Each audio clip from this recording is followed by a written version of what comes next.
ये तो हमारी गाड़ी है।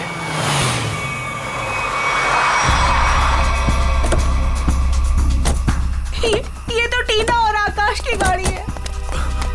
Oh my God! आकाश, टीना, बच्चे नहीं है। मैं एक बार फिर से फोन करता हूँ। गाड़ी यहीं पर है तो दोनों बच्चे भी यहीं पर होने चाहिए। कैसे डरावनी जगह है, कितना घना जंगल है ये। पता नहीं टीना और आकाश को यहाँ गाड़ी रोकने की क्या जरूरत थी। दोनों में से किसी का भी फोन नहीं लग रहा है। लूटपाट का मामला तो नहीं लगता है भाई साहब। बच्चों को सारा सामान गाड़ी में ही है। ऐसे बीच सड़क पे बच्चे गाड़ी छोड़ के गए कहाँ? समझ में नहीं आ रहा मेरे दोनों बच्चे कहाँ चले गए। क्या हो गया उनको? मीरा कुछ नहीं होगा हमारे बच्चों को। शांति रखो, घबराओ मत। और यहीं कहीं आसपास देखते हैं। आकाश, टीना, आकाश, आकाश, आकाश, मेरी आवाज सुनाई दे रही है? आकाश, आकाश, टीना, पता नहीं इस घने जंगल में बच्चे कहाँ चले गए। मीरा, गाड़ी यहाँ पर है तो बच्चे भी यहीं पर होने चाहिए।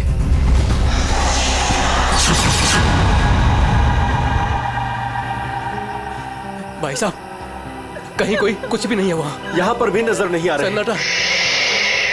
चुप हो जा।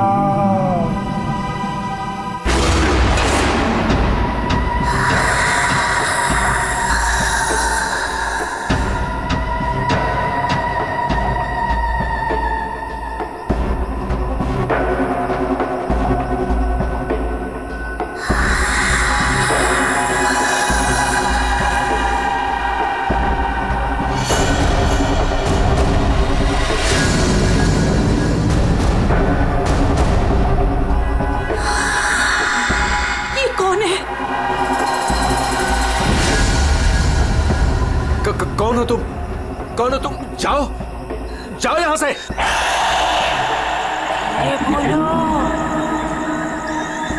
आवाज बिल्कुल नहीं,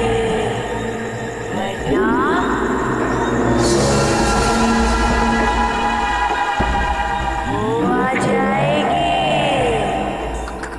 कौन आ जाएगी? कौन आ जाएगी? वही आएगी जो अपना सर हाथ में लेकर घूमती है।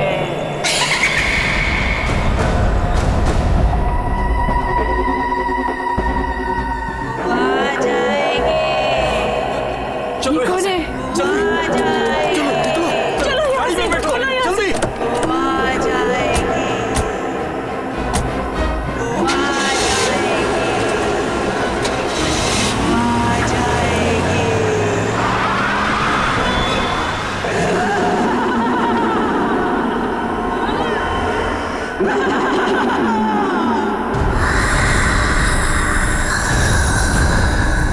जाएगी। आ जाएगी।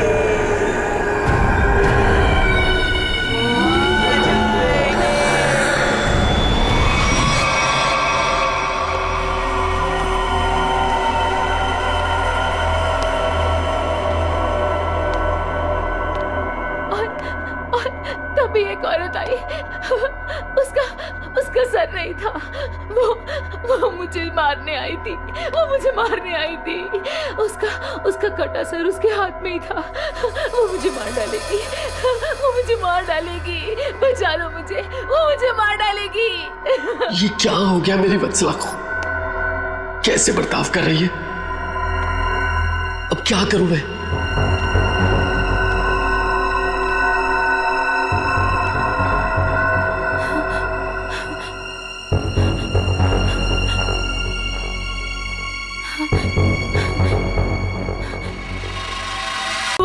वो मेरी तरफ बढ़ती रही।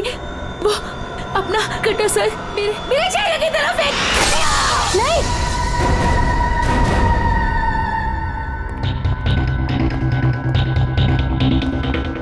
डॉक्टर साहब, क्या हुआ है मेरी वाइफ को? मिस्टर नमित, देखिए ना डॉक्टर साहब के साथ क्या किया वत्सला जी ने। 10 इंजेक्शन दे चुका हूँ शांत करने के लिए, लेकिन कोई असर ही नहीं हो रहा। लेकिन हुआ क्या है वत्सला को? इनका दिमाग एक सरकटी औरत के बारे में सोच रहा है। उसकी चाल डाल, उसका रवैया और पता नहीं क्या क्या इसके दिमाग में घुस गया है। Oh my God! डॉक्टर साहब, मेरी वाइफ ठीक तो हो जाएगी ना? कुछ कह नहीं सकते। लेकिन ये चेंजेस आपने इनमें कब महसूस की? कल रात वत्सला की गाड़ी दहलिया रोड पे खराब हो गई थी। मैं इसे लेने वहां गया, तब से इसकी हालत ऐसी है। देखिए मिस्टर नमित, इनकी हालत बहुत नाजुक है। मेरी मानिए तो इन्हें फौरन हॉस्पिटल में एडमिट कर दीजिए।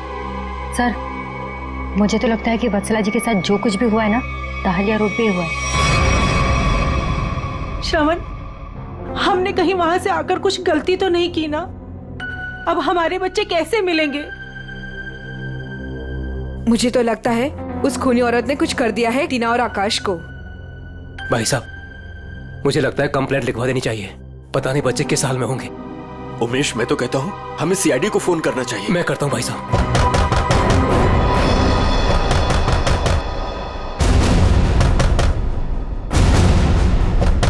ये इस तरह से दरवाजा कौन पीट रहा है?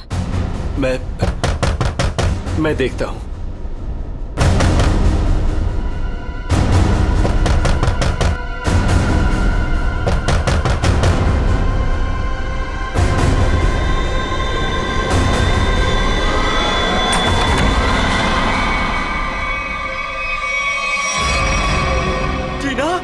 टीना बेटा, टीना बेटा, टीना बेटा, ये क्या हो गया? क्या हो गया? किया बेटा? ये किसने किया?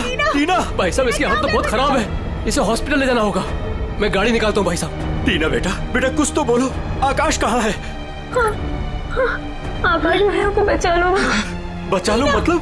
क्या हुआ है आकाश को? टीना बेटा, टीना, टीना आंखें खोलो बेटा, आंखें खोलो बेटा, आंखें बंद मत कर बेटा। टीना, क्या हुआ तुम्हें? वो गाड़ी हमें रोक रही है वहाँ।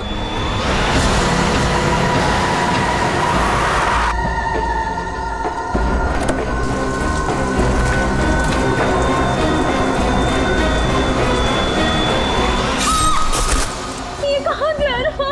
टीना, टीना बेटा आंखें खोलो बेटा। टीना, तुम हमें छोड़ के नहीं जा सकती।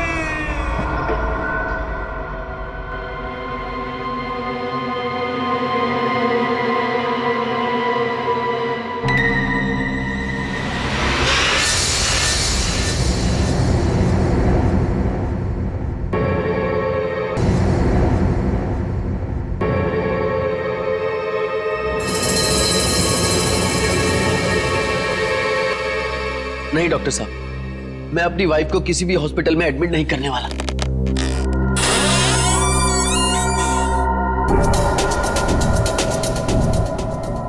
आपसे पहले भी 4 और डॉक्टरों ने मुझे यही एडवाइस दिया। अब आप मेरी वत्सला का इलाज मेरे घर पर ही कीजिए ना डॉक्टर साहब।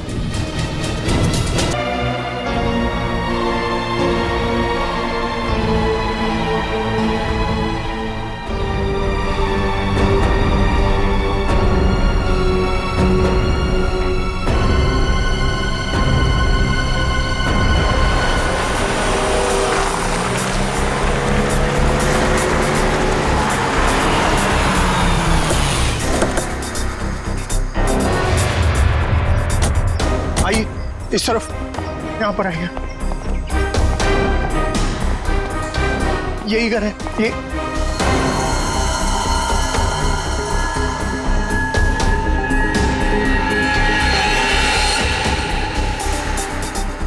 तो यहाँ पे जबरदस्त हाथापाई और तोड़फोड़ हुई है।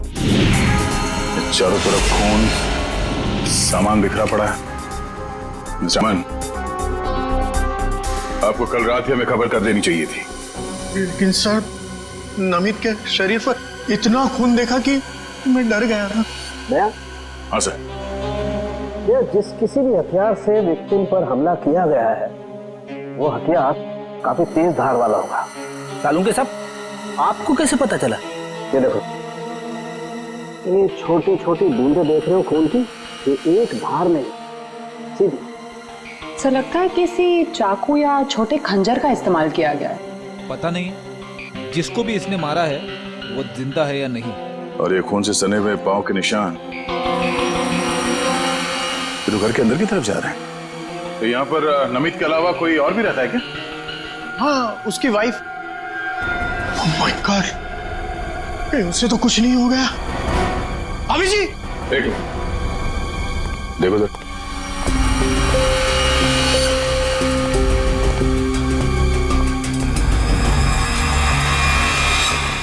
सर, ये पैरों के निशान तो आगे आगे धुंधले होते जा रहे। एक काम करो, इस कमरे को चेक करो।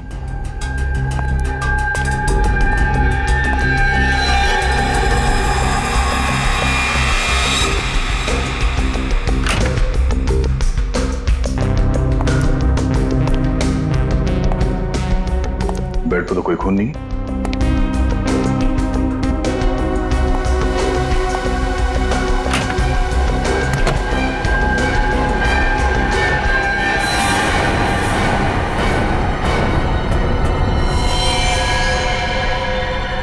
कौन हो तुम?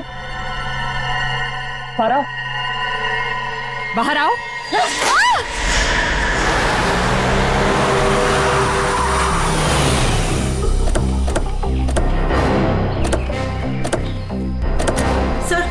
सर यही है मेरी टीना और आकाश की गाड़ी। यहीं पर मेरे बच्चों पे वो मुसीबत आई थी।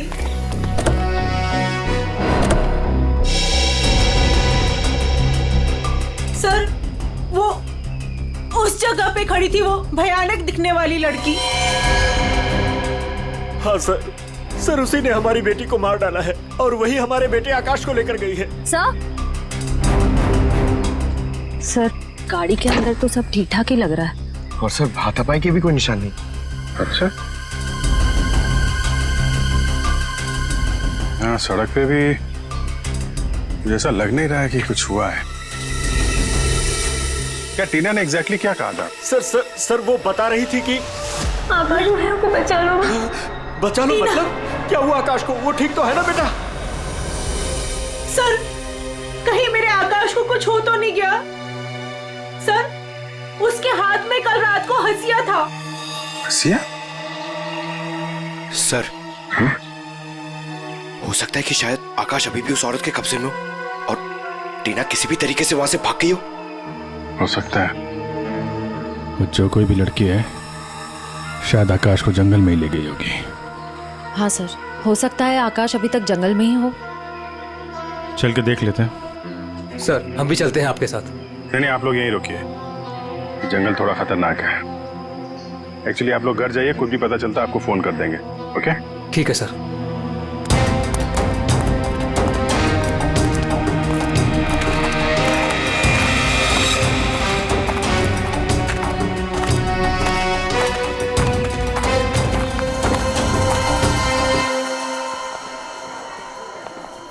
डॉक्टर साहब, वो आदमी कहाँ है जो खून से लथपथ आपके हॉस्पिटल में आया था? सर वो आदमी अंदर है। तो अब होश में है या अभी भी बेहोश है? नहीं अभी होश तो आ गया है उसे, मगर थोड़ी बहकी बहकी बातें कर रहा है। क्या हम उनसे मिल सकते हैं? जी बिल्कुल, आइए।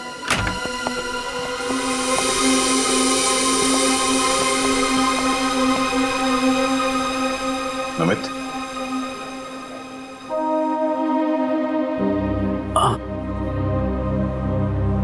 कौन? हम लोग सीआईडी से हैं।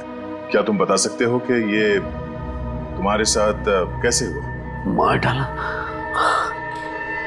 डाला मुझे। मेरी वत्सला ने मुझे मार डाला। पूछिए अमन से। मुझे रोज पीटती थी, पर मैंने कभी भी गुस्से से उसे नहीं घूरा। हाँ सर, मैं हमेशा इस बेचारे की दर्द भरी आवाज सुनता था। मैं समझ जाता था कि भाभी जी का बेलन इसके सर पर बज रहा है। नमित, हम तुम्हारे पत्नी से मिल चुके हैं। कुछ न कुछ तो गड़बड़ हुआ है उसके साथ, लेकिन अचानक वह ऐसा बर्ताव क्यों करने लगी? भगवान, पता नहीं जब से दहलिया रोड से आई है किसी सरकटी औरत के बारे में बात करती है और किसी पर भी टूट पड़ती है, जैसे जान ले लेगी वो किसी की भी। फिर दहलिया रोड, मतलब जो भी गड़बड़ है वो इस दहलिया रोड पे ही है।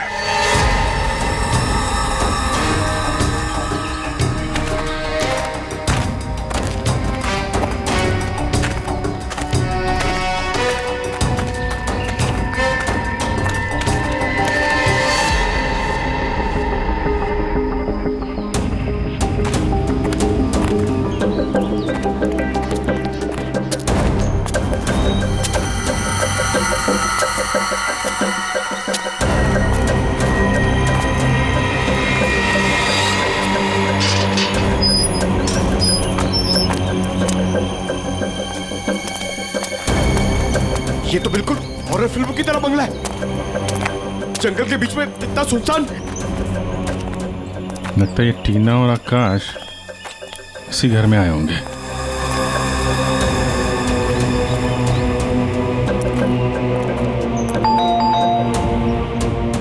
ज्यादा फिल्में मत देखा करो।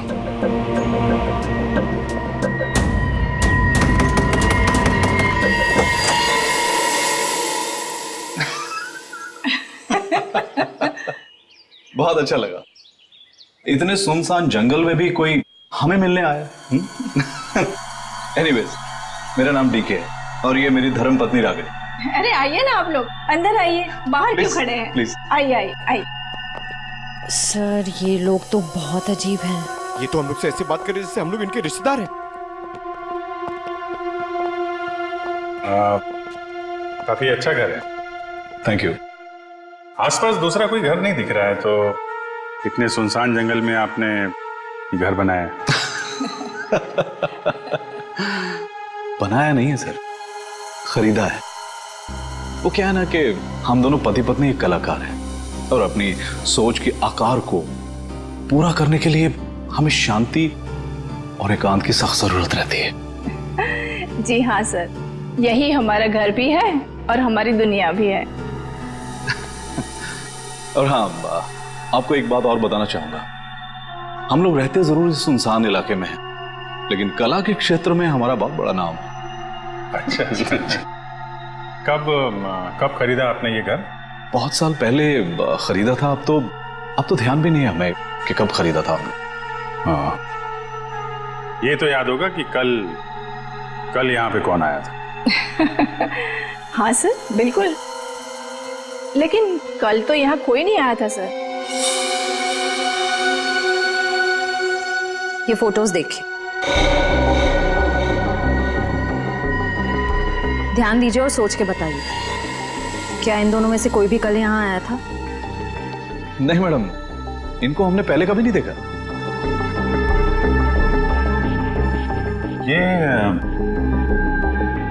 ये कौन है?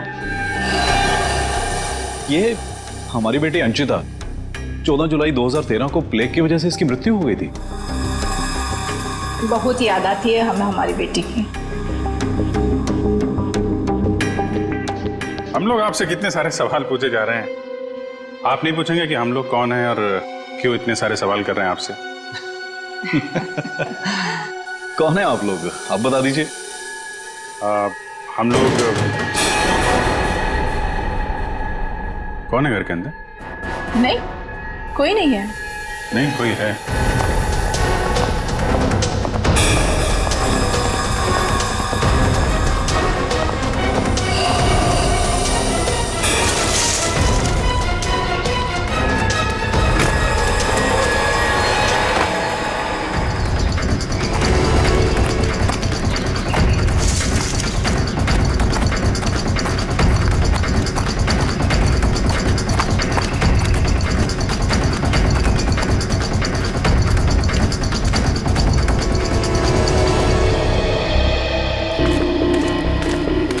आया तो इस तरफ ही था।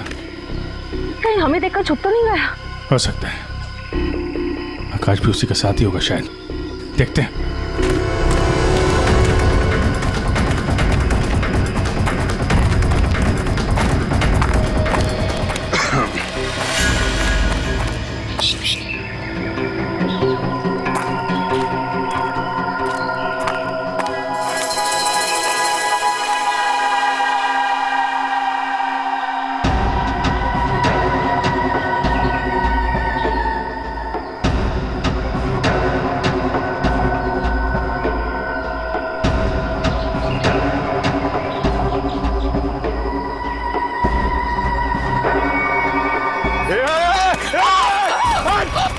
फायर नहीं। कर नीचे, कर नीचे। कौन हो तुम?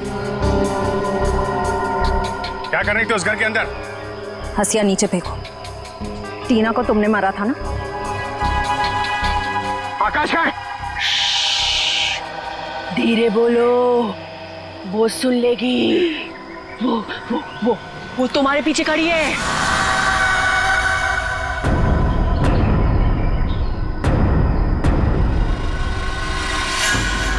कौन है हमारे पीछे? कोई नहीं है, लगता है दिमाग हिला हुआ है इसका।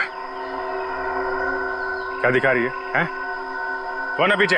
वो तुम्हारे पीछे बिना सर वाली औरत अपना सर हाथ में लेके दिखा रही है। सर, ये उस सिरकटी औरत की बात कर रही सर, वत्सला जैसी बातें कर रही है। हमारे पीछे कोई नहीं है। किसकी बात कर रही हो तुम? ऐसे नीचे करो, नीचे रखो। मैं मार दूंगी उसे, मैं मार दूंगी उसे, मैं मार दूंगी, मार दूंगी।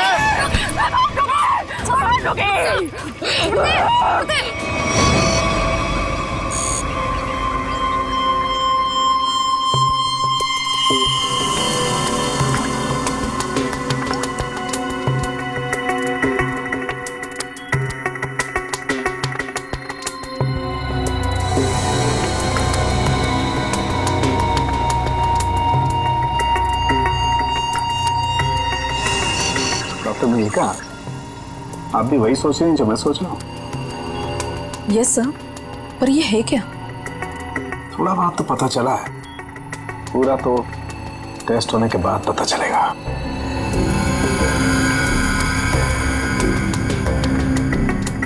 सर, मुझे लगता है कि आप ये कलर एरिया देख रहे हैं। ये ब्रेन टेल की नर्व्स की तरफ आ रहा है। इन दोनों औरतों के दिमाग के साथ छेड़छाड़ी की गई है।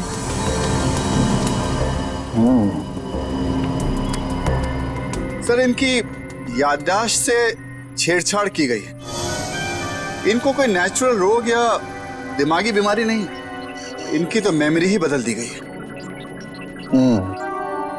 मतलब ये कि आर्टिफिशियल मेमोरी भर दी गई है इनके दिमाग में। Yes sir. क्या आर्टिफिशियल मेमोरी भर दी गई है? हाँ विजय, मतलब ये दोनों औरतें जो देख रही थी या बोल रही थी, ये इनके दिमाग का वहम नहीं था? बिल्कुल नहीं था। दरअसल क्या होता है कि इंसान के बचपन से लेकर के उसके बड़े होने तक उसकी जिंदगी की तमाम यादें उसके दिमाग में एक डिस्क की तरह से जमा हो जाती है, कुछ इस तरह से। और फिर कोई एक दिन गर्दन के पीछे ऐसा इंजेक्शन लगा देता है, ये देखिए, यहां दिख रहा है, जिससे ब्रेन में कंपार्टमेंट्स बन जाते हैं और जिंदगी की सारी याद ब्लॉक हो जाती है। इंसान एक सेमी कॉन्शियस स्टेट में चला जाता है, आधी बेहोशी की हालत में। के बाद फिर क्या होता है? इसमें इंसान के दिमाग को सुन कर देने वाला ड्रग दिया जाता है। इंसान अगला पिछला सब भूल जाता है। आप सुन सकते हो, समझ सकते हो, लेकिन आप रिएक्ट नहीं कर सकते। और फिर इस हालत में उसको एक कटी सिर वाली औरत दिखाई जाती है और उसके कानों में बार बार ये बातें सुनाई जाती है कि ये लोग आपको मारने वाले हैं और ये सारे इंसान आपके दुश्मन हैं और आपको उनको मार देना है। ड्रग के असर की वजह से दिमाग कुछ इस तरीके का दिखाई देने लगता है। हर याद को दबाकर, सप्रेस करके उसे सिर्फ उतना ही हिस्सा याद करने के लिए दिया जाता है जितना कि बेहोशी की हालत में उसे सुनाया या दिखाया गया था। सर, यानी कि इन दोनों औरतों ने सच में एक सरकटी औरत को देखा और होश में आने के बाद दोनों को सिर्फ उतना ही याद है। बिल्कुल। वरना सोचो, दो लड़कियां जो एक दूसरे को जानती नहीं, पहचानती नहीं, वो एक ही समय पर एक ही जैसी बात कैसे सोच सकती हैं? मतलब इनकी मेमोरीज को बदल दिया गया है। ड्रग्स कौन सा इस्तेमाल किया गया इनके ऊपर? डोडियन और हेपिस जैसे न्यूरॉन अफेक्टिंग ड्रग्स। ये ऐसी दवाइयाँ जो ब्रेन की मेमोरी लोकेशंस को नष्ट कर देती है।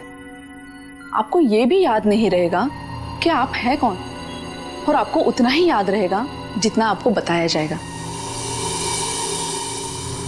हमारे टेस्ट में भी काफी ऐसे ड्रग्स मिले हैं जो याददाश्त मिटाने के लिए काफी हैं। और हाँ, इन्हें हल्के इलेक्ट्रिक शॉक्स भी दिए गए।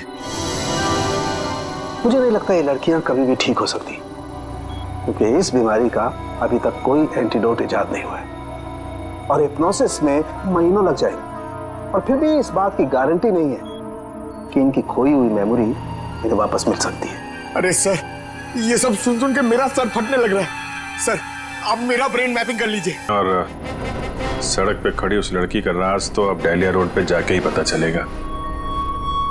तो थोड़ा घूम आते हैं डहलिया रोड।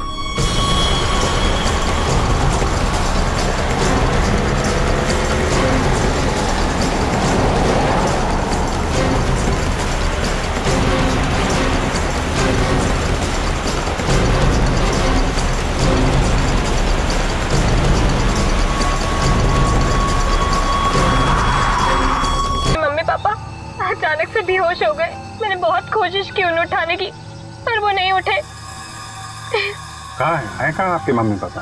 घर पे, आके देखिए ना प्लीज, पास में है। चलिए आइए आइए, कहाँ पर है? चलिए। अच्छा, इन नाम से कोई भी रजिस्ट्रेशन नहीं? ओके ठीक है, थैंक यू सर। सारे पेंटर्स एसोसिएशन में फोन कर लिया सर, मगर डीके और रागिनी के नाम से कोई भी रजिस्ट्रेशन नहीं। सब कुछ झूठ बोला उसने। मुझे तो लगता है कि उसने अपना नाम भी गलत बताया है। जयवंती, कुछ पता चला? नहीं सर, अभी तक कुछ भी नहीं पता चला। मगर सर कितने कॉन्फिडेंस से झूठ बोल रहे थे दोनों। लगता है सर अब एक ही रास्ता बचा है, उन्हीं से सच उगलवाना पड़ेगा। नहीं जयवंती, पहले उसकी सारी डिटेल्स निकालते हैं, फिर उठाते हैं उसे। लेकिन सर पता कैसे चलेगा? एक काम करो, डहलिया हाउस में जो उनकी तस्वीरें खींची गई थी उन्हें क्रिमिनल डाटाबेस से और मिसिंग केस फाइल से मैच करवा के देखो, शायद असलियत सामने आ जाए। आइए। यहाँ इतनी रोशनी कम क्यों है? वो घर आबादी से दूर है ना, इसलिए वोल्टेज थोड़ा कम है। ये देखिए। दोनों एक साथ कैसे बेहोश हो गए? कहीं इस लड़की ने तो कुछ नहीं कर दिया?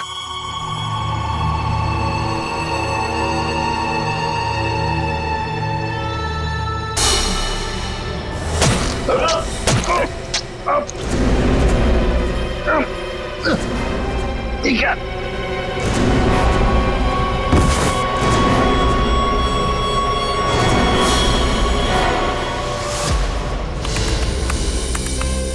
सर, दोनों फोन्स के सिग्नल नहीं मिल रहे हैं। सर कुछ सेकंड्स पहले तक अभिजीत सर और दया सर का फोन दहलिया रोड पे बता रहा था, लेकिन अभी लोकेशन नहीं दिख रही है। इसका मतलब अभिजीत सर और दया सर को वो रास्ता रोकने वाली लड़की मिल गई। फिर तो डीके और रागिनी की सच्चाई का भी पता चल जाएगा। सर आइए। सर ये है मिसेस साक्षी, उस नकली डीके और इलेश की माँ। नमस्ते। कहाँ है मेरा बेटा? कहाँ है इलेश? ये ऑफिसर कह रहे हैं उसका नाम डीके है और उसकी एक पत्नी है जिसका नाम है रागिनी। ये कैसे हो सकता है? ये सब झूठ है। जी नहीं, ये सच है। एक छानबीन के दौरान आपके बेटे और उस औरत से मुलाकात हुई हमारी, जो अब डीके और रागिनी बने बैठे, और उसी छानबीन में मिसिंग कंप्लेन से उनकी सच्चाई भी पता चली। मैम आप हमें बता सकते हैं कि आपके बेटे इलेश ने अपना नाम बदल के डीके क्यों रख लिया? मेरा बेटा अपना नाम क्यों बदलेगा? मुझे इस बारे में कुछ नहीं पता। देखिए माताजी, वो रागिनी और नीता के साथ में कहीं छुपा हुआ बैठा है। अब ये औरत को जानती है? ये लड़की कौन है और कैसे मेरे बेटे की जिंदगी में आई, मुझे कुछ नहीं पता। देखिए मैडम, उस औरत के माँ बाप तो मर चुके हैं। बस आप ये बता सकती हैं कि जुलाई 2013 से पहले ऐसा क्या हुआ था जो आपका बेटा घर छोड़कर चला गया? नहीं, मेरा बेटा घर छोड़कर नहीं भागा था। हाँ, इलेश दिमागी तौर पर बीमार रहता था, तो एक बड़े साइकोथेरेपिस्ट के पास उसका इलाज चालू था और उसी थेरेपी की सिटिंग के लिए वो डॉक्टर के क्लिनिक गया था और फिर वो वापस ही नहीं आया। अच्छा मैम, ये बताइए कि नाम क्या है इस थेरेपी क्लिनिक के डॉक्टर का?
बचा लो खुद को। मारो, मार दो, मारो, मार दो। सब दुश्मन है तुम्हारे। उठा लो हथियार, उठा लो हथियार, मार दो। समझ में नहीं आ रहा कि इन सबके पीछे एक डॉक्टर हो सकता है। देखते कहाँ का तार कहाँ जाके जुड़ा है सर, बहुत लंबा जाल फैलाता है सर। आज सारे तार कट जाएंगे इसके।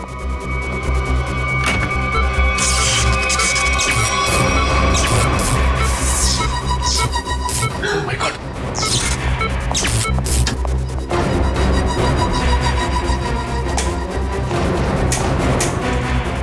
किसने किया ये? बोलो, बोलो किसने किया?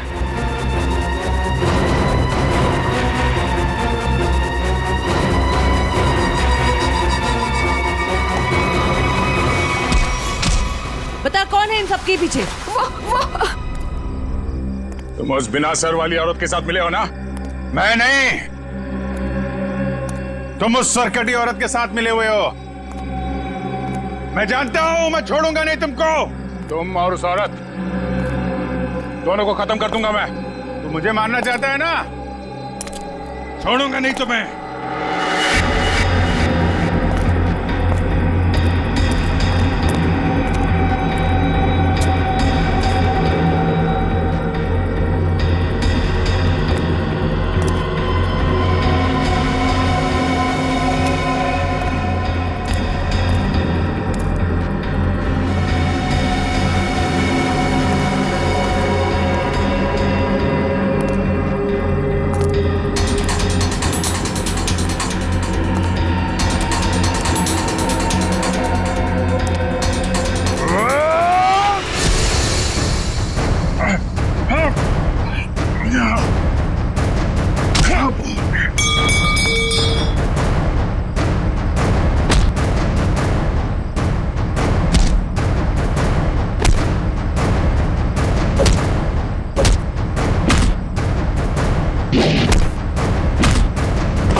सर डालिया रोड यही है। हो सकता है अभिजीत सर और दया सर यहीं कहीं होंगे। हो सकता है वो डीके और रागनी के हों। हम लोग जाके देखते हैं, तुम लोग यहीं रखो। एक डॉक्टर जाना नहीं चाहिए। हाँ ठीक है, चलो आ जाओ।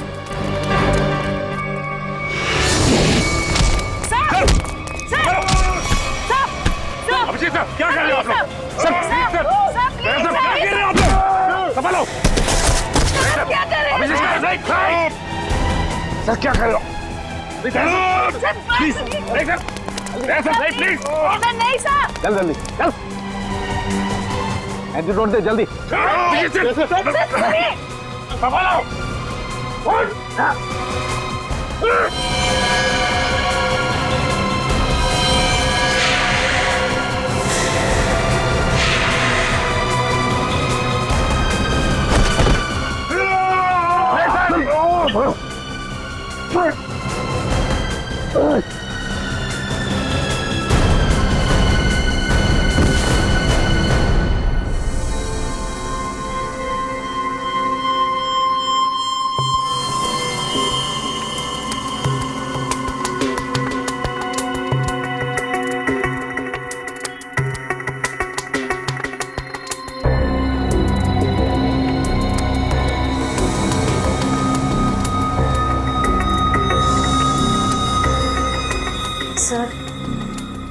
सर सब ठीक तो है ना? एंटीडोट ने असर शुरू कर दिया, थोड़ी देर में होश आ जाएगा दोनों को।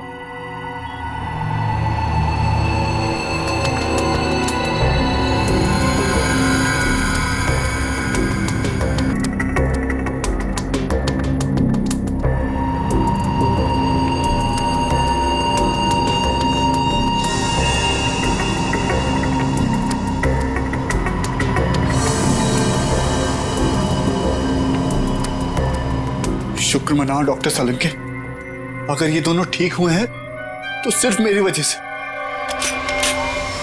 अगर अपने दिमाग का सही इस्तेमाल किया होता ना, वो एक मुजरिम की तरह। तो और वो भयानक आवाज से तुम ही सुने थे? सर वो तो उस वत्सला के दिमाग में था,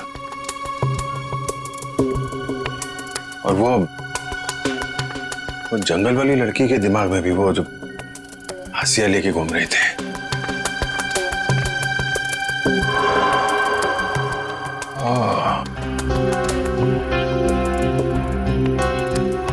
अब समझ में आया, संचिता के माँ बाप ने भी हम लोगों को वो ड्रग्स वाला इंजेक्शन लगा दिया था। हमारे दिमाग में भी ये सारी बातें भरती गई थी। बताओ डॉक्टर विकास, क्यों किया तुमने ये सब? जल्दी बता, वरना हमें तुम्हारा इलाज करना पड़ेगा। क्या बताऊं, डॉक्टर सालुंके ने सब कुछ समझा तो दिया था। मैं दुनिया में तहलका मचाने वाला ब्रेन मैपिंग एक्सपेरिमेंट करना चाहता था। बेहोशी में मैं लोगों को यहां लाता था और उनके ब्रेन से उनकी सोच को निकालकर अपनी सोच भर देता था। जरा सोचो, कितनी ताकत थी मेरे हाथ में। जब वो लोग जागते थे तो उन्हें वही दिखता था, और उनके दिमाग में वही ब्रेन की मेमोरी थी जो मैंने डाली थी। उनका ब्रेन वही करता था जो मैं कहता था। मतलब कि मैं उनके ब्रेन से सब कुछ। और तुम दोनों ने भी तो वही किया ना। और ये अंशिता, इसने भी गुनाह में तुम्हारा साथ दिया था। मैं इनकी भतीजी हूँ, इन्होंने ही मुझे पाला पोसा। डीके और रागिनी मेरे माँ बाप नहीं है। वो घर, डीके, रागिनी, मैं, ये सारा विकास अंकल का बिछाया हुआ एक जाल था। और आकाश, उसके साथ क्या किया तुम लोगों ने? उसकी ड्रग की डोज ज्यादा हो गई थी, उसे ब्रेन हैमरेज हो गया था। उसकी मौत का मुझे बहुत अफसोस है। तुम्हारे जैसा जीनियस डॉक्टर लोगों के दिमाग का गलत इस्तेमाल करने के चक्कर में गुनहगार बन गया। तुम्हारी खोज इंसानियत के खिलाफ है। कानून तुम्हें इसकी जरूर सजा देगा, शायद फांसी होगी तुम्हें। For more updates, subscribe to our channel, click the show links and enjoy watching the videos.